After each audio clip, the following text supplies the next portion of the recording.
Isang mapagpalang hapon po sa ating lahat. Muli ako si Mia Sebastian and welcome to our daily devotion with Pastor Russell Ocampo.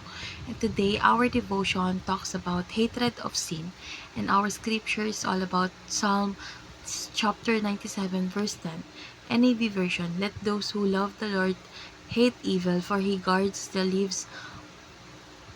lives of His faithful ones and deliver them from the hand of the wicked. ASND version, kayong mga umiibig sa Diyos o sa Panginoon, dapat kayong mamuhi sa kasamaan. Iniingatan ng Panginoon ang mga taong tapat sa Kanya at nililigtas sila mula sa kamay ng masasama. So, tungkol saan nga ba tong verse na ito? So, yung verse na ito is tungkol ito sa pagpapaalala sa mga umiibig sa Panginoon na dapat nilang kapuotan ang kasamaan. So, ipinapakita nito na may proteksyon at pagliligtas na ibinibigay ang Diyos sa mga matuwid. Kaya dapat layuan ng mga mananampalataya ang kasalanan at masamang gawain. So, sa pagmamahal sa Diyos, kinakailangan ang pagtanggi at pag-ayaw sa lahat ng uri ng kasamaan. So, dadako na tayo sa ating first teaching. So, our first teaching is sin is desisting sin. So, ang kasalanan ay may kakayahang gawin manhid ang ating mga konsensya at binubulag tayo sa mga espiritual na realidad. So, kapag hindi natin hinaharap o tinatalikuran ng kasalanan, nagiging karaniwan na ito sa ating buhay at humihina ang ating espiritual na pagdama. Second is loving God is hating evil.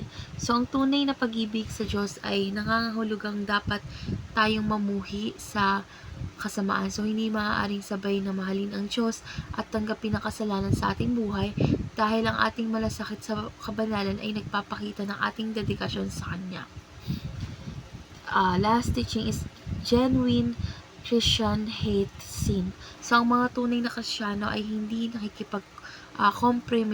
kompromiso sa kasalanan. Sila ay patuloy na nagtataguyod ng kabanalan at ipinapakita ang kanilang tunay na pananampalataya sa pamamagitan ng pagtanggi sa anumang masama.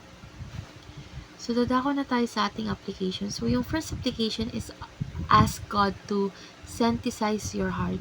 So, ipagdasal natin sa Diyos na bukas ang ating mga puso at maging mas sensitibo sa kanyang espiritu.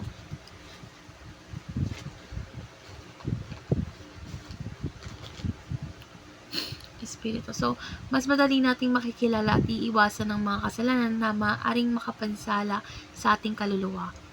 So, second is hate sin without being self-righteous. So, habang dapat nating puotin ng kasalanan, dapat din nating tandaan na hindi tayo dapat maging mapagpataas o self-righteous.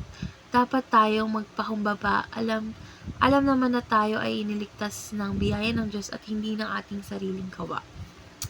So, last is prove our genuine conversion. So, ang ating pag-ayaw sa kasalanan ay patunay ng ating tunay na pagbabalik loob. Kapag kinamumuhian natin ang kasalanan, ipinapakita natin na may pagbabago sa ating puso at tunay na hinahanap natin ang kabanalan at kalooban ng Diyos. So, dadako na po tayo sa ating discussion, and our discussion is why is hatred of sin a mark of genuine conversion.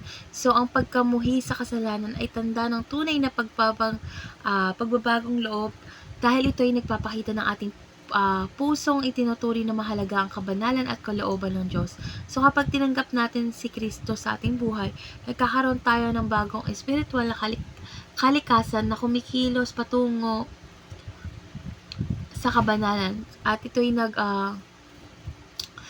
nagpapakita ng pagbabago sa ating mga pagnanasa mula sa pagsunod sa kasalanan tungo sa pagmamahal sa Diyos. So, ang ating pakikibaka laban sa kasalanan is kinukumpirma natin na ang ating kaligtasan ay totoo at makikita ito sa ating bagong layunin na sundin ang Diyos at ang kanyang mga utos.